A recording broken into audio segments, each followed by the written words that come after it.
m'appelle Amidou Ba, je suis le cofondateur et CTO de la startup Polytech. Donc nous avons créé la solution qui s'appelle Polypass.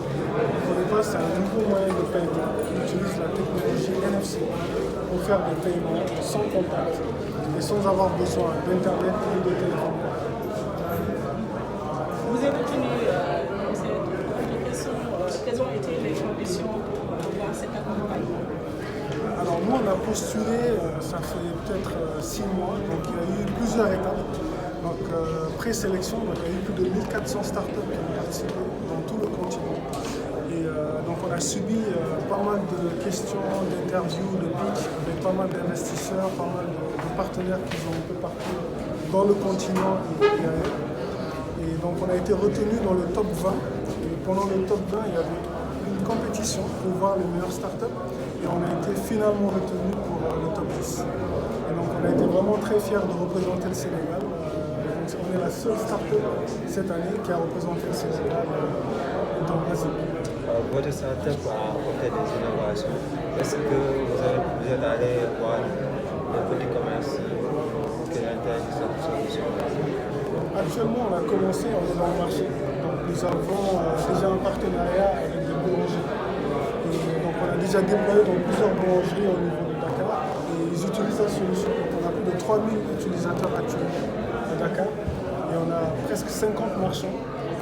Donc au début, c'est plutôt des boulangeries, mais maintenant on a ouvert avec les boutiques et le quartier. Donc nous, le but, c'est que les pères de famille puissent créer un compte, accrocher un device comme ça qui contient une puce NFC. Donc tout le monde dans la maison, que ce soit la ménagère ou le gardien, etc., ou même les enfants, ils peuvent prendre ça pour aller acheter au magasin ou dans une boulangerie sans avoir besoin de téléphone ou d'internet. Est-ce que vous êtes prêt à la rencontre, par exemple, des transports? Bien sûr, bien sûr. Actuellement, nous cherchons également à rentrer dans le secteur de transport.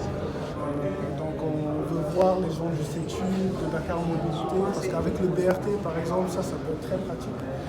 Donc il y a des discussions en cours, donc on est en train de préparer quand même un partenariat qu'on pourra leur proposer et voir dans quelle mesure nous pourrons collaborer. Sur l'accès au marché, est-ce que le Sénégal, c'est un des marchés les plus compétitifs d'Afrique, notamment en termes de fintech. Donc, il y a de gros acteurs, notamment Wave, qui sont déjà là, ils ont cassé les prix jusqu'à 1%, ce qui est très difficile pour les nouveaux entrants. On a également Orange, qui est une grosse multinationale. Donc, nous, les petits acteurs, on essaie de se battre. C'est pas facile, mais en apportant des innovations et en ajoutant de la valeur ajoutée, de nouveaux services à nos marchands, je pense qu'il y a de fortes chances qu'on puisse quand même s'y arriver sur le marché. Merci. Produisent 80% de la production de carottes de la sous-région du Sénégal sont produits à Fass-Boye. D'ailleurs, l'association des cultivateurs de carottes se trouve là-bas. Alors, quel est votre apport en tant que structure dans cette localité? Donc nous, on accompagne des startups, c'est-à-dire des entreprises qui ont des solutions innovantes, qui peuvent régler des problématiques dans tous les secteurs. Et c'est ça qui nous a amené à, quand on a vu la situation de Fass-Boye, c'est-à-dire qu'ils font beaucoup de production de pommes de terre, de carottes et d'oignons.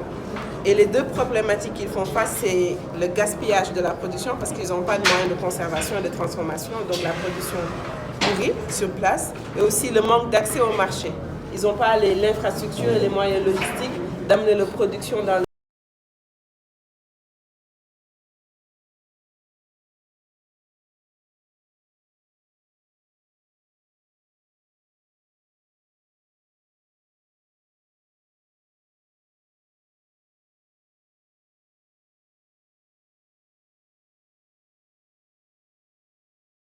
logistique pour que maintenant, au lieu de rester sur place et que les bana viennent acheter ça à 50 francs le kilo, qu'ils puissent aller dans les marchés.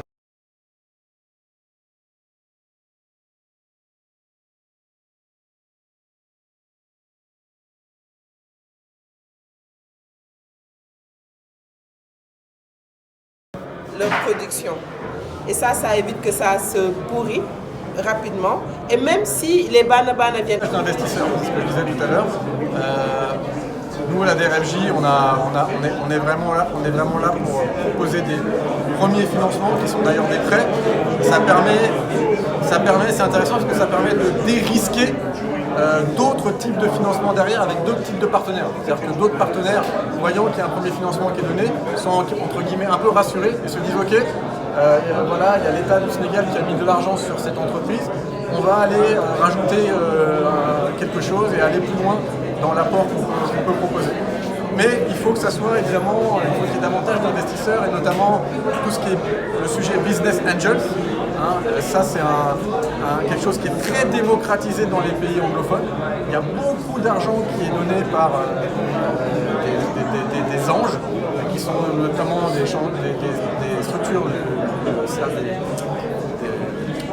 secteur privé, qui ont des gros moyens et qui viennent pousser de manière très très forte ce secteur-là. Et ça, on a très très peu au Sénégal, donc ça il faut jouer là-dessus. Après, il faut continuer dans nos accompagnements techniques qu'on propose aux startups de créer davantage de ponts avec les marchés en priorité du continent. Il n'y a pas assez d'échanges entre les pays africains. Il y a des choses qui sont faites à l'international, il y a des choses qui sont faites assez logiquement avec la France parce qu'il y a un partenaire historique, mais il faut qu'il y ait beaucoup plus de choses à l'intérieur du continent. C'est pas assez fort. Il faut que la Côte d'Ivoire travaille davantage avec le Sénégal et les autres pays anglophones. Il n'y a pas assez de mise en relation qui sont faites. Et ça, c'est un travail à faire du côté des structures qui font de l'accompagnement technique. C'est très très important pour développer davantage de marchés et de liens entre les pays africains. Et après, il y a plein de sujets plus techniques derrière. Ça va du coût très important des voyages en interne en Afrique qui sont très très chers, très coûteux, qui posent des problématiques, à des politiques de taxation, etc. li waraloon ay sax nag ñun xantuñu woon ñu génn ndax fi réew mi toll ñu santoon mooy ku ne toog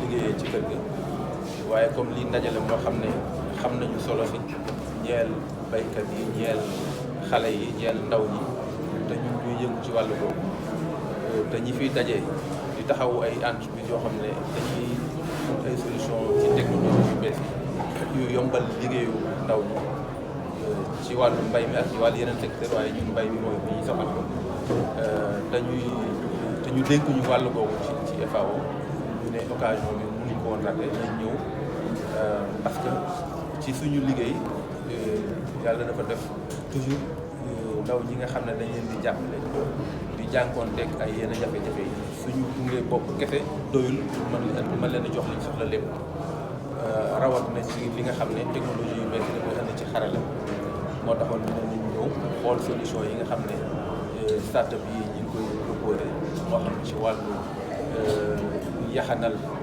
meññeet mi du gaaw a yàqu mën ko denc ñu eggee ci war ko jariñoo moo xam ci wàllu luy yombal roose bi moo xam ci luy wàllu yombal énergie ak yëpp loolu moo waral ñu ñëw xool rawatina bi mu fekkee nag ñun ñu tàmbali woon ay waxtaan ak SPC pour xool nu ñuy def ba def benn programme ci gën a dooleele